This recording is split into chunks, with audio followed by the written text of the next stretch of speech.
ao Rafa Melo.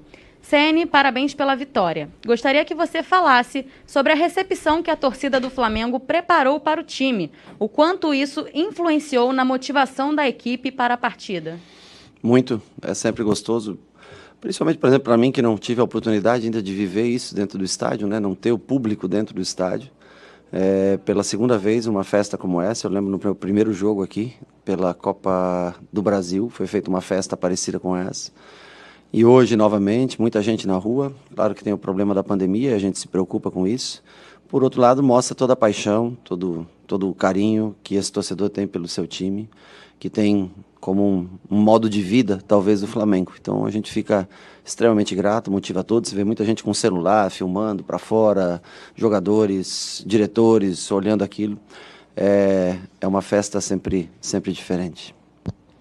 Guilherme, Rádio Bangu. Rogério, boa noite. Gostaria que você atualizasse a situação clínica de Gabigol e Rodrigo Caio. Bom, a atualização clínica é mais para o Dr. Tanuri, né, o chefe do departamento médico. Eu tenho pouco conhecimento. O Rodrigo Caio, que me consta, foi um probleminha no tornozelo. E qual o outro? Gabriel? Gabigol. Gabriel sentiu um mal-estar. No momento que eu estava já do lado do campo, ele veio falar comigo que preferia sair porque ele não estava se sentindo tão bem. E essas foram as trocas. O Diego também, né? O Diego sentiu um pouquinho a posterior naquele momento do jogo, fez sinal para mim. Já estava perto da hora do João Gomes entrar. Foram as alterações mais por algum cansaço, reclamação, dor, enfim. Caê Mota, GE. Rogério, boa noite.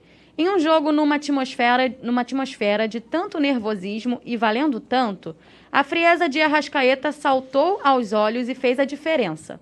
Queria que você falasse da atuação do uruguaio hoje e da capacidade de decisão que ele demonstra regularmente desde que chegou ao Brasil, por favor.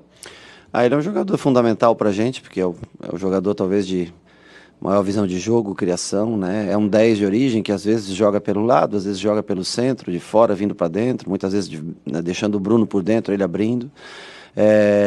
Mas teve frieza para fazer o gol, teve frieza para dar uma assistência que é bem tradicional, essa assistência, esse facão, né, do Gabriel, quando ele faz, do Gabriel, do Bruno, enfim. É um jogador diferenciado das grandes jogadas, ele tenta muito, erra algumas, como para quem faz as jogadas mais difíceis, completa hoje mais um gol, mais uma assistência, mostra ser um jogador importante, vem algumas vezes com algumas dores no joelho, ficando alguns treinamentos de fora, mas se entregando no máximo que ele pode, no limite que ele pode dentro dos 90 minutos. Pedro Henrique Torre, ESPN. Boa noite, Rogério. O próximo jogo será no Morumbi, local onde você foi campeão tantas vezes. Gostaria que falasse dessa possibilidade de levantar a taça do octacampeonato brasileiro no local que fez parte da sua história. Bom, eu já falei numa entrevista, acho que até hoje foi veiculada essa entrevista, né? O Morumbi é inegável, ele faz parte da minha história. Eu tenho um respeito muito grande pelo São Paulo. Foi a primeira parte da minha vida como atleta, foi vivida toda lá dentro. E agora nós estamos numa nova fase como treinador, já no Fortaleza, vivendo 3 anos, agora no Flamengo. O que eu gostaria era de escrever a minha história também, eu acho que é um direito que todos nós temos, de escrever a minha história também pelo Flamengo. Então o Morumbi é uma casualidade que o jogo seja no Morumbi, mas nós jogaremos com o maior respeito. Primeiro que vamos enfrentar um grande time, né? Um time que nos fez sofrer bastante nesse ano, independente de eu estar aqui ou não, mas existiram derrotas doloridas para o São Paulo. E agora nós vamos ao Morumbi com essa possibilidade de ser campeão brasileiro. Mas sempre com o maior respeito que o São Paulo merece pelo grande clube que é. Marcos Coelho, Rádio Tupi. Rogério, Gabigol marcou pelo 6º jogo seguido. Para você, é o jogador mais decisivo do futebol brasileiro? Olha, é um dos grandes jogadores do futebol brasileiro. Ele perto da área, ele tem muita movimentação, eu acho que é o fator principal dele. A perna esquerda de finalização, ele trabalha muito isso, eu trabalho bastante com ele também no dia a dia, essas finalizações, né? Ele tem a frieza. Esse ano, talvez o índice de aproveitamento dele tenha baixado um pouco, mas é sinal que ele sempre está lá para finalizar.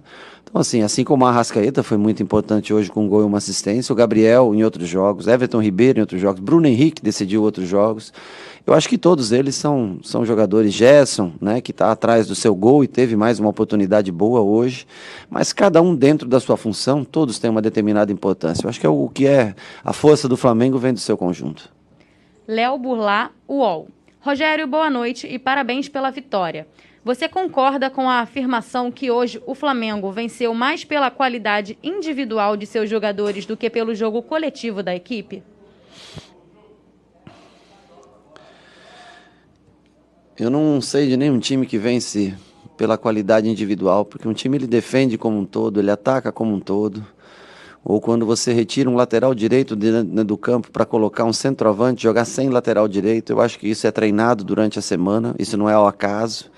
Então eu acho que o coletivo sempre prevalece ao individual. Não tiremos aqui o mérito das individualidades, e por isso é o Flamengo, porque tem ótimos jogadores, mas eu acho que a jogada do segundo gol ela é uma jogada coletiva, né? A jogada do primeiro gol, com o Bruno Henrique recebendo no fundo, trazendo para trás, dando a bola para o Arrascaeta, é uma jogada coletiva. Então eu não vejo por que analisar que as individualidades são mais importantes do que o trabalho em grupo. Para mim, na minha concepção de vida e de jogo, o trabalho em grupo sempre é mais importante do que as individualidades. Wesley Ramon, Urubu Interativo. Rogério, boa noite. Com a lesão de Rodrigo Caio hoje, você espera contar com o Ilharão contra o São Paulo na próxima quinta? Veja bem, não há constatado uma lesão do Rodrigo Caio. Há um desconforto e que ele vai fazer um exame. Então, o Rodrigo Caio nós não podemos colocar nesse momento como lesionado. E o Arão, que teve esse acidente, eu estava inclusive no CT, ele não viu o acidente, mas vi ele saindo com o pé sangrando, achei que até fosse realmente só um corte, né? Eu lamento muito, porque era um jogador que é fundamental dentro do meu sistema de jogo. Hoje, ele tinha uma pequena chance de jogar e ele quis até o final, tomou, né, um medicamento, um injetável, analgésico, para tentar ir para o jogo, mas quando foi fazer o aquecimento, ele sentiu o pé, e o que impossibilitou ele de jogar. Então, nós não temos nem o Rodrigo fora por lesão constatada, isso é importante dizer, e nós temos uma esperança, sim, maior, já para o próximo jogo, de poder contar com o William Arão. Há de se destacar o esforço, a vontade dele em estar presente aqui hoje, teve com a gente. Como nós tínhamos 23 jogadores, né, nós acabamos preferindo cortar um goleiro, deixar o Arão no banco, pelo espírito, pela liderança, pela ajuda, pela maneira, pela comportamental dele de todos os dias. Gabriel Reis, Paparazzo Rubro-Negro. Parabéns pela vitória, Rogério. Neste momento, o Flamengo só depende de si para vencer o campeonato. Como preparar a equipe nesses próximos dias, tanto físico quanto psicologicamente? Bom, na parte física é muito mais com recuperação. Amanhã 100% de recuperação para aqueles que jogaram. Normalmente alguns atletas precisam de um dia a mais de recuperação, ou seja, fazem o trabalho com o Danilo regenerativo. Muitas vezes que vocês acabam não vendo isso, porque não cobrem, mas existe um trabalho pesado e forte dentro da academia, né? Cada um no seu distanciamento, com máscara, como pede o protocolo, né? E daí nós vamos trabalhar também esses jogadores que não jogaram. E na terça e quarta-feira a gente vai, logicamente, estudar o São Paulo, eu já desde hoje à noite, para tentar apresentar, primeiro corrigir nossos erros do jogo de hoje e depois apresentar quais as possibilidades. Nós temos segunda-feira para ver o jogo do São Paulo ainda também, contra o Botafogo, né, que é um jogo que completa essa rodada.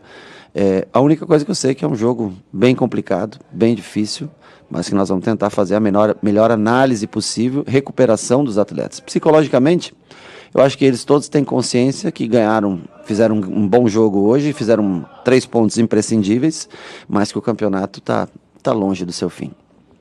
Max Oliveira, canal Domínio Rubro-Negro. Rogério, parabéns pela vitória.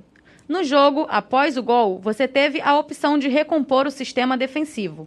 Por que João Lucas foi a sua escolha, já que o atleta não joga há muito tempo? Olha, porque eu arrisquei tudo no jogo, joguei só com 3 jogadores de defesa, 4 camisas 10 e 3 atacantes, um velocista e 2 9s, que foram Pedro, Gabriel, Bruno Henrique. Nós ficamos como alas, como Arrascaeta e Everton Ribeiro, e Gerson e Diego de volante. Então, naquele momento, eu só tinha mais, como eu tinha tirado já João Gomes, tinha tirado o Diego por João Gomes, tinha tirado o Gabriel para fazer a substituição. A última parada que eu tinha, eu preferi colocar um lateral que tem mais força defensiva, um melhor jogo aéreo, tendo em vista que todas as bolas quebradas do goleiro, elas vão em direção ao Patrick. O Mateuzinho, ele tem um jogo aéreo inferior ao João. Ele é melhor ofensivamente do que o João. O João é melhor defensivamente. Naquele momento, eu precisava ter um jogador melhor de marcação, porque sabia que mesmo com 10 jogadores, o Inter poderia atacar. E o João ainda chegou no fundo, teve bem, conseguiu cortar boas bolas aéreas, foi fundamental. E eu confio nos dois, tanto nele quanto no Matheus. Na minha concepção, para esse jogo, a entrada dele era o mais aconselhável. Monique Danello, TNT Esportes. Boa noite, Rogério. Gostaria que falasse sobre a decisão de trazer o Arão para o jogo, que parecia sem condições para atuar, mas foi uma figura muito importante no banco durante toda a partida. Olha, a palavra do médico ela é sempre muito importante para mim. Mas a palavra do atleta, eu já fui atleta e sei disso, ela tem um peso maior. Então, assim, o Arão veio falar comigo e disse que gostaria de fazer um teste no vestiário. Eu não posso proibir o meu jogador de confiança, um cara que eu coloquei nessa posição, de fazer um teste no vestiário. É por isso que eu trouxe para o jogo. Como havia uma mínima chance, eu tenho que esgotar essas possibilidades. A partir do momento que ele disse eu não consigo, ok, segue, a gente já tinha um time pré-determinado, o Arão não treinou ontem com a gente, então já tinha um time pré-determinado, e nós seguimos nessa formação. Mas eu acho muito importante a presença dele, um jogador que faz tempo que está no Flamengo, com uma grande experiência no clube, e eu achei importante a presença dele junto com a gente no banco de reservas hoje. Vamos analisar novamente para o próximo jogo quais são as condições reais de jogo dele. E por último, para fechar a coletiva, Gustavo Henrique, do canal Gustavo Henrique Dando Choque. Enfim, o Flamengo atingiu a liderança do campeonato. Quinta-feira será o ato final. O que muda na preparação para este jogo de tamanha relevância para o Flamengo até aqui e talvez o mais importante para a sua carreira de treinador até agora? Olha, eu acho que é importante quando você trabalha num grande clube e tem a possibilidade de ser campeão. Eu acho que isso é muito importante. Então, hoje, lógico que todo mundo muito feliz dentro do vestiário pela vitória, alegre, mas não eufóricos, porque nós sabemos que o campeonato continua, né? E para mim também é de suma importância. Eu gostaria de botar a minha foto na parede lá no CT, ser lembrado na história como um técnico campeão de um título tão importante como o Flamengo. Mas nós temos ainda muito trabalho pela frente, uma grande equipe, né? Sobraram 3 equipes no final, 3 confrontos: Corinthians, Inter e agora o São Paulo. 3 grandes do futebol brasileiro sobraram para a gente nessa reta final. Então, assim, eu fico lisonjeado, feliz por estar tendo essa oportunidade, mas nós sabemos que nós vamos ter que trabalhar muito, ter que se dedicar muito na parte de vídeos, principalmente, de mostrar ao atleta quais são os caminhos melhores para ser escolhidos para esse jogo. Então, assim, um dia de alegria hoje, não de euforia, mas um dia que a gente pode usar como motivação para esse último jogo contra o São Paulo no Morumbi.